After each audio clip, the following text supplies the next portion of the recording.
Hello and welcome. My name is Amy Ebert, and I'm your host for today's podcast. Welcome back to the series on all things boundaries. As promised, in today's episode, I'm going to highlight some of my experiences and my vision for creating the program and this product for you.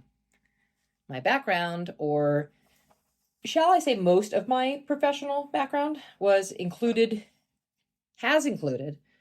acquiring a bachelor's degree in psychology. So I've always been a person who's inquisitive and curious about other people.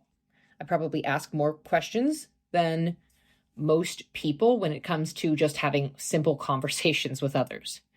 After I got my bachelor's degree in psychology, I decided that I really didn't want to have the full-time job type setting where I'm sitting in an office all day, 40 to 60 hours a week, and just asking people about their lives and only listening, really. I like to talk as well. I want my voice to be heard too. Since any other normal, regular type of 9 to 5 didn't interest me either, while I was working other jobs, I found myself still being a person who's just naturally interested in other people's stories. And while I would be listening to them, I would also be looking at them and I would think, they would look so much better if I could just make this one change to their hair. So that inclination brought me to my next career change. I got my hair license. I do the schooling, I pass the test for the licensing. And for those of you who are not familiar with the schooling, it's like a 9 to 10 month full-time 40-hour-a-week job that you pay for. And then it's like 10 to 20,000. It's probably at least $20,000 by now. So then you get out, you take a written and practical exam, pass the tests, and get your license. Then you can get started as a stylist in a salon.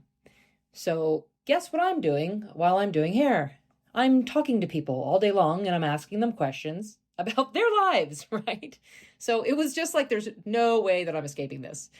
But my way of doing the job of listening was way more fun than the typical psychologist way, because I get to make a near immediate transformation for people as well, a creative transformation. They will leave the exchange a better version of themselves than when they arrived, all in an hour, a couple of hours, maybe a few hours, just depending on the length of the service. So I get to have that portion, also the creative portion, which is, I'm the type of person where I need the creative as well. So now, nearly 2 decades as a hairstylist, bachelor's in psychology, we're going to do some simple math. Let's just say that I only worked 25 hours a week and I only did 40 weeks in a year. There's 52 weeks in a year, but let's say I only did 40 weeks in a year. Let's say I only do 25 hours a week. And then we're going to multiply those together and we're going to multiply that by 20 years. We're looking at 20,000 hours, right? 20,000 hours. So I think that we can safely say that I've had at least 25,000 hours, at a minimum of 25,000 hours of one-on-one conversations where people pay me to be there. They drive across town in rush hour traffic sometimes after a long day of work. Some flew in from other states, different cities, because sometimes they'd move and they'd have to come back because they couldn't find anybody to do their hair.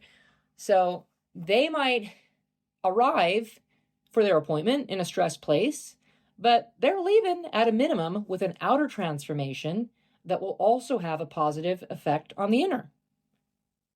Lots of different conversations I'm having over all this time, right? Over a couple of decades with lots of different people from all different backgrounds and different religions. I built my book from nearly all referrals. I did close to zero advertising unless a client of mine was featuring me in their magazine or in their business. Nearly all referrals, which is great. I'm getting to know my clients, their families, their friends, their coworkers, and then those people's families, friends, coworkers, etc. After my son was born, I wanted to be home more. So I chose a career where I had more time at home, which was important for me. Now, I am currently being pulled to expand. And at this point, the best way I could do that was to start this podcast and the levelupgoal.com program in tandem. I can get my voice out there and also build a community where I can provide value to others who are looking for exactly what we have to offer. Having said that, if you haven't done so already, we are gathering an interest list for Level Up Goal, and I'm really looking forward to it. I think it'll be a lot of fun. Here's how you can get on the list. Go to levelupgoal.com or click on the link in the description that takes you to the website where you can sign up to get on the list and be a part of the coolest crew in town. Get in early because we will need to cap the amount of enrollment opportunities available, of course. For more stories and lessons, check out some of my other episodes in the series. Thank you for showing up and be well.